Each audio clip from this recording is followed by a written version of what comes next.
Welcome to Broadlines, a weekly video podcast where real headlines meet real conversations. I'm Natalie Lizarraga. And I'm Rae Williams. And today we are debunking the myth that women are too emotional. Can I tell you what pissed me off recently? Yeah, by all means, go ahead. Just start there. What pissed me off recently was Coco Gauff. She was at the Australian Open, I believe. I'm not a big tennis fan, but I saw this. And she thought that she was having a private moment where she flung her racket down and broke it. And there was a camera there, and then all of a sudden it was all in the headlines. She's so emotional. She can't control her emotions. Like, oh my gosh, she needs to learn to control herself. And I was like, first of all, she thought she was in private. Like, you're not even allowed to have emotions in private. And second of all, if she had flung that racket in the middle of the tennis court, she just lost. When are we allowed to react? So that really annoyed me, especially because I was telling my dad about it and he goes, oh, when I was young, I used to break rackets all the time. Ha ha ha. And I'm like, and I bet nobody would think you were too emotional about it. I think it was interesting in the press conference after she says, I am emotional. I went to a place where it was private, where it wouldn't be in front of everybody. And I did it because that's how I let out my frustration. And she didn't want her team to see.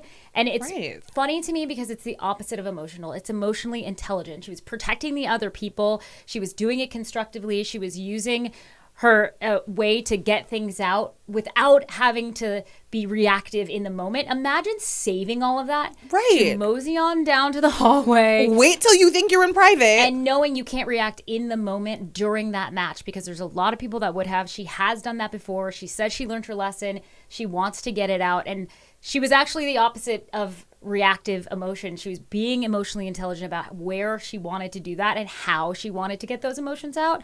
So it's just interesting because when you think of somebody else in male sports where you're looking at people react all the time, fights in football, fights in hockey, things that happen, they're not considered emotional, and we could just label men as that is. They are also emotional. We're not the only ones. Yeah, but somehow it gets attributed mostly to women.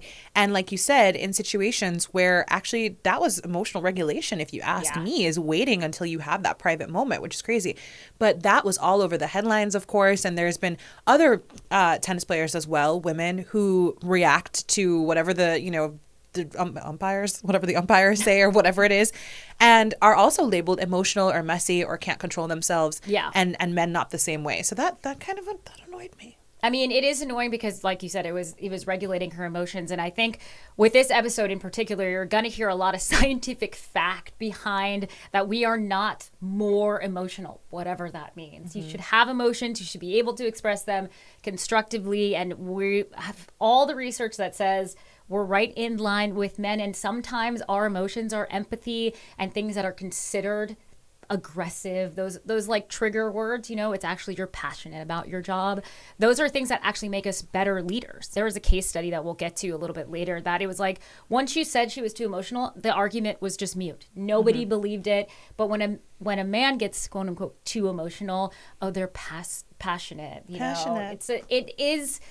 It's a hard, tough win for women when it comes to that. And it actually goes back to hysteria. We know the word hysterical, but the word hysteria is something that has been traditionally used to blame women's decisions on their emotions. It's interesting because it's the historical context, right? We use this word all the time. I personally didn't know where it came from. You're being hysterical, but it was the wandering uterus. It was physicians in the 19th century labeling women as emotional, irrational, and using that because they had a uterus. And of course, men cannot technically be hysterical because they do not have a uterus. How convenient for everyone.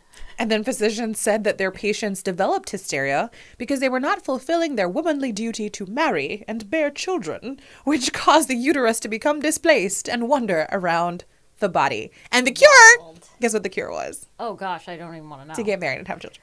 Oh. Because isn't that the cure for every I just feel like those are the two things that made me hysterical in the first place. It's very true. I think it should be noted that it's not like, honestly, you've seen men cry. If you're close in your relationship with your husband, I know my husband can be emotional. It's not a man versus woman thing here. It's just, I think men should own their emotions a little more like we do, because we're getting a harmful label when it's like, hey, just because of a uterus doesn't mean we have emotions. You have them too. And I think we should be blamed less for the decisions we make and the actions that we take being based on those emotions. And even if they are based on the emotions, knowing that that is something that actually is helpful. And we'll get into that a little bit, because the science actually says that the difference isn't really emotion, like it's actually permission.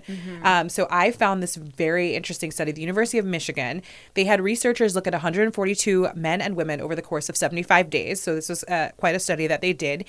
And the women were further categorized into a couple of groups, including naturally, cycling, and then some on contraceptives, all kinds of different women. And after looking at the participants' emotional fluctuations, they found that there was little evidence for sex differences. So they didn't find any meaningful differences between the women, making it clear that emotional highs and lows weren't just due to hormones. So they took all kinds of hormonal women and all kinds of men, and they were like, yeah, no difference.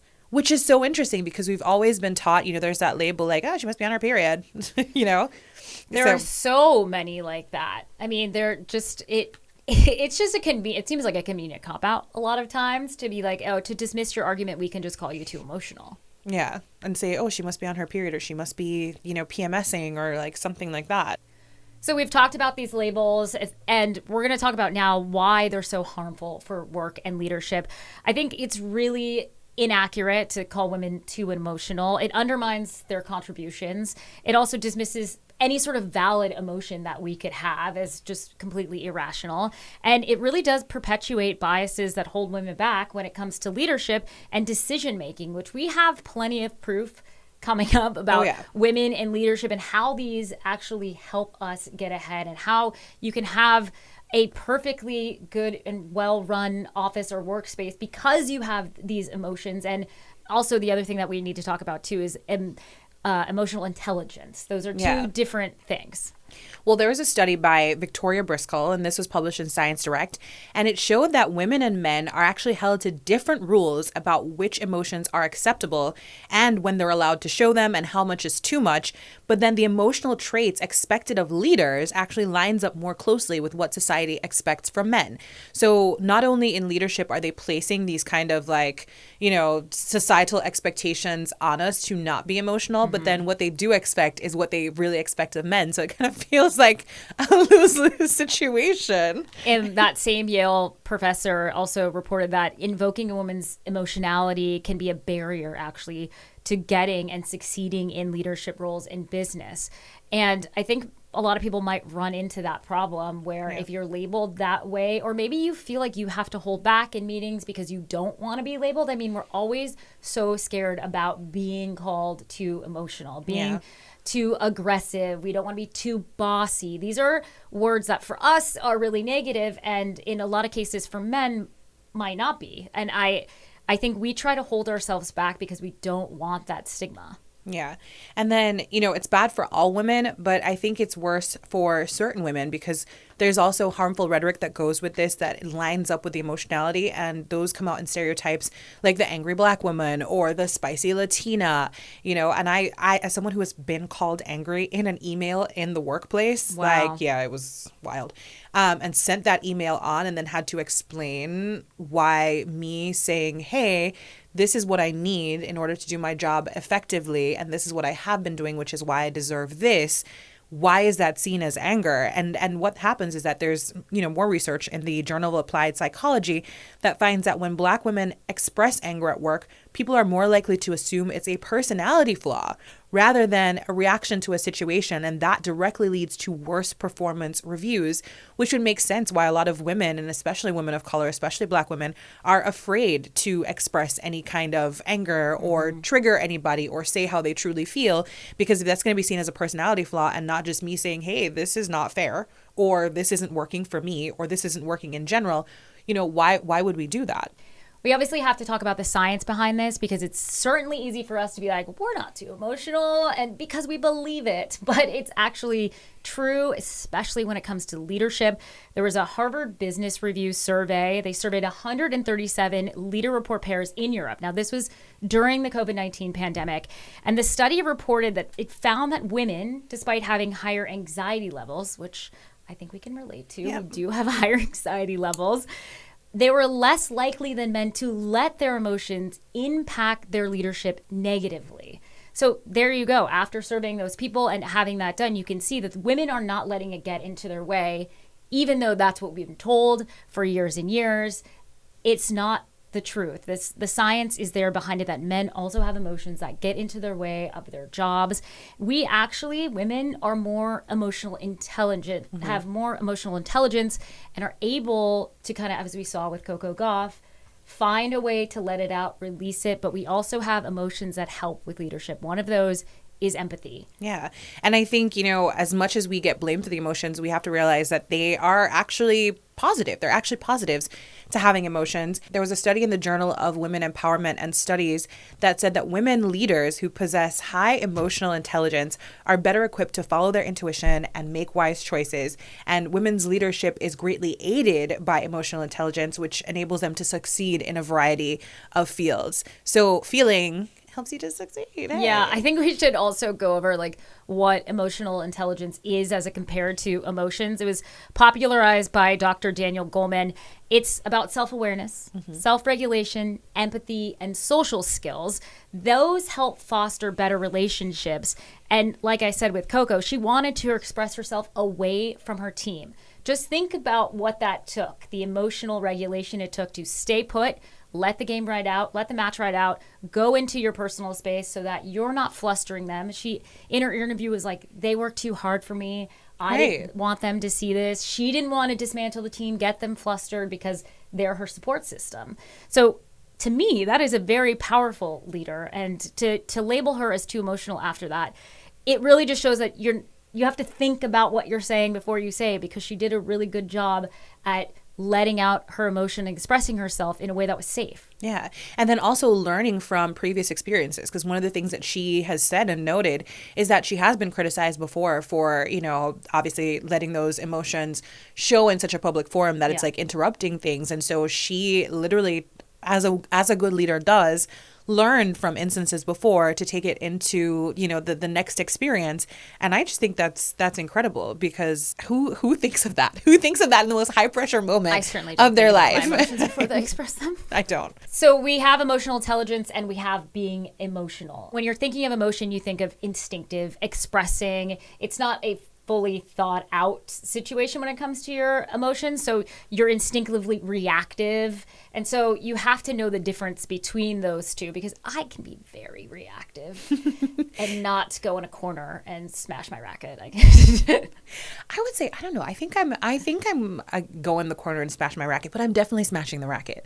And I think that's a key part racket smasher. Yeah, that's a key part of emotional intelligence. And so Daniel Goleman has these 4 key components: self-awareness, self-regulation, empathy, and social skills. And the self-awareness is that ability to recognize that you understand your emotions and how they're affecting your thoughts and behaviors.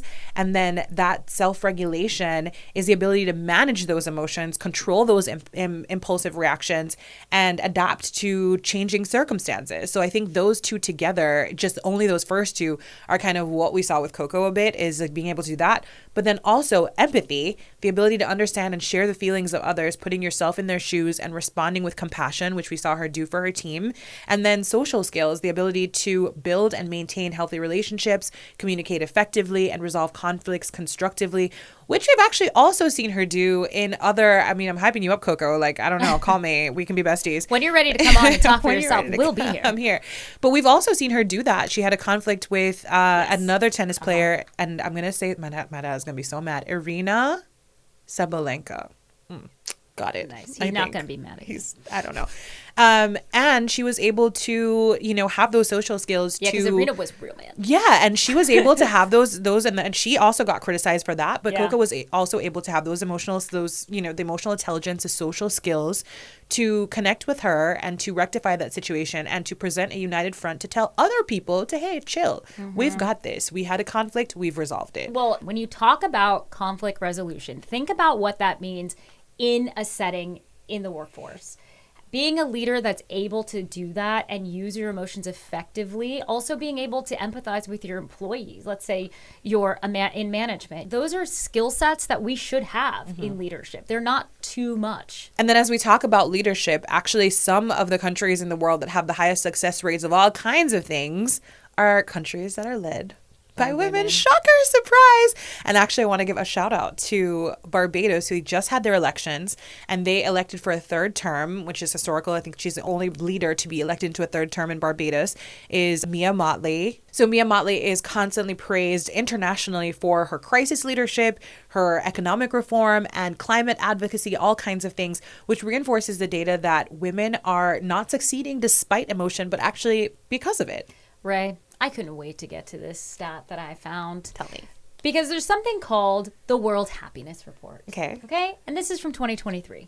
According to the World Happiness Report, it evaluates happiness using metrics like citizen self-assessment. They assess their life satisfaction, their social support, their trust in the institutions, and their freedom to make life choices, and also, trigger word here, work-life balance. No. Okay? So this is what we're rating. That. We're self-assessing.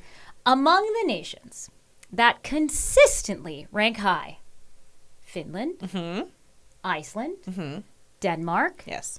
Now, Rae, I'm going to ask you a question. What do you think the commonality is among those three? Women in power for 500, Natalie. Ding, ding, ding. Women occupy a substantial amount of leadership positions. So, the connection between women, leadership, and national happiness stems from qualities like inclusivity, empathy, adaptability, and resilience. Like, come on, what are we doing here? Okay, that was the 2023 World Health. Now, 2 of the 3. A man took over 1, but the 2 of the 3 are still up there, so that still proves my point very much so. And they're still happy. I mean, the man is in leadership now, but they're still happy. And then I also, obviously I'm from Jamaica. We have had... Obviously. What gave it away? What gave it away? How did you know I was Jamaican? We have had a female prime minister, one of many in the region. We have a lot of female leadership in the Caribbean, and the Caribbean actually has one of the strongest global reputations when it comes to women in political leadership, consistently ranking above the global average of female heads of government and representation.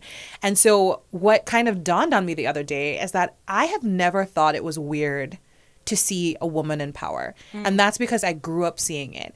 And so when we had, elections gone by in the US, and there was all of this talk about, having like a woman as president and, all, women in power, I was like, this is a strange conversation, because to me, I've always seen women in not just in political leadership, but in business leadership, running companies, giving speeches. That's just something that was the norm for me, and I think is the norm for a lot of people across the Caribbean. So it was really interesting to see that that's not necessarily the same in the US, and kind of look at it and say, wait, why is that not the norm? And then obviously it's linked to the fact that, the emotional scale here and the kind of blame for emotions is very different. Yeah, I will say there was another study here that I thought was really interesting. It was really a good case study that kind of proves people's biases when it comes to that. This is Psychology of Women Quarterly. They had a study where participants read a dialogue between 2 people that were disagreeing. And during the conflict, the woman or the man was told, calm down. Trigger word. When the woman was instructed to calm down, the participants rated her argument and disagreement as significantly less legitimate because she was told to calm down. In a very similar study where the woman was labeled emotional, the researchers obtained the same results. In both situations, the women's credibility was taken down. Now, on the other side, interestingly enough, men's legitimacy didn't take any sort of hit when they were labeled emotional or they were told to calm down. So women seem to be able to not win. If we're labeled emotional, we lose credibility. If we're not emotional, we kind of risk failing to our subscribed role as like you should be motherly and empathetic, and then if you're not, you're stark and aggressive. It's a no-win situation in so many aspects that being told to calm down, then our argument is then not legitimate. I will always be on the side of being emotional, and I think it's because I know that when I feel things and I let things, especially at work, and I let things really consume me, especially in journalism, interestingly enough, because we're told to take our emotions out of it. But I think that for me personally, when I lead with that, it enables me to tell a better story. That's how I personally feel. So I know the odds are stacked against us as women when we are, you know, trying to feel and lead and be emotional at the same time, but I think it's for the best. Well, I think we've learned so far that emotional is not a trait of someone, so we shouldn't be using it to describe women or men. I think like I said, men still have emotions, and maybe we should talk more about how they should express theirs or how they should use theirs to normalize that to every young boy or every young girl out there, that it's the same. Just because you have a uterus doesn't make you hysterical, irrational. And I think emotional regulation and the ability to lean into emotion is a superpower. I think we see that through our political leaders that are women. I think we see that through our sports, women. I think we see that very much even in movies, you know what I mean? Even in pop culture that we see that. I think there's a really good thing that we can do to kind of flip the script on this. We're debunking it. We gave you the information, the stats, the studies, the surveys. So emotional is passionate. Imagine just switching that to say she's really passionate about her job. You switch that, it doesn't have a negative connotation. It means you're really into it and you're not too emotional. Aggressive, assertive, tell us what you want, own your power, be in that space. You can be assertive. And bossy is just confident. That's all it is. And to maybe people who are insecure, it's bossy, but if you're confident and you know what you're talking about, stand in that, because it doesn't make you too emotional. Especially don't let it get in the way when it comes to work. If you think, oh my God, they'll label me this or that, you're probably missing a good opportunity to assert yourself, to get ahead in your work. Don't be afraid of that stereotype or that label.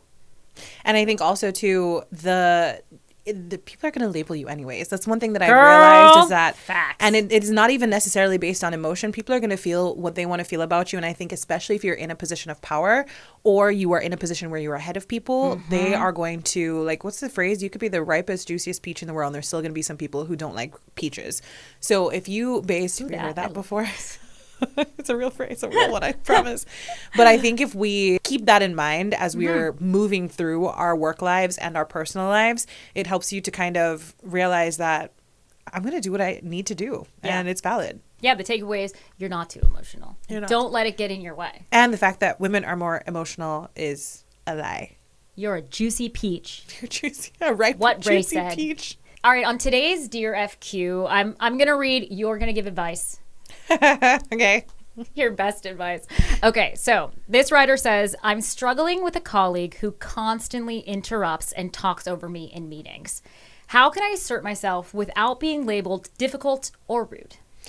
So I think this is such a common thing that we women face when we want to speak up. The fear of being labeled rude or aggressive or bossy or even nosy. And I call it the emotion tax, where we're so afraid of, doing that. But we have to realize that we're not being emotional when we speak up. We're being audible. You have every right, just as everybody else, to actually speak up and say what you're feeling, especially in a meeting, especially if the decision is going to affect you or is going to affect your team or is going to affect people that are close to you or even affect the world and you don't want it to in that way. So we have to be more comfortable with, leaning into the fact that this isn't an emotion. This is an opinion and I need to be heard.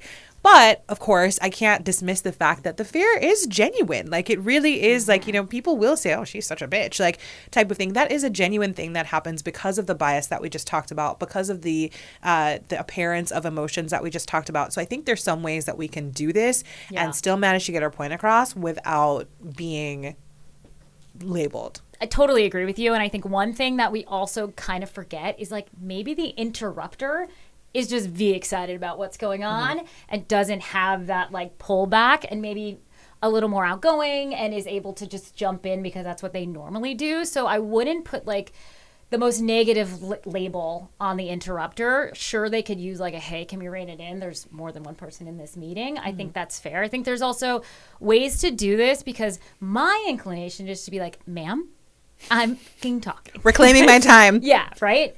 But I think one thing that we need to keep in mind too, especially in these kind of settings, is like just be intentional and also be kind. Because you don't know, you know, maybe they're just so excited about this project and they don't realize, listen, I am a former interrupter.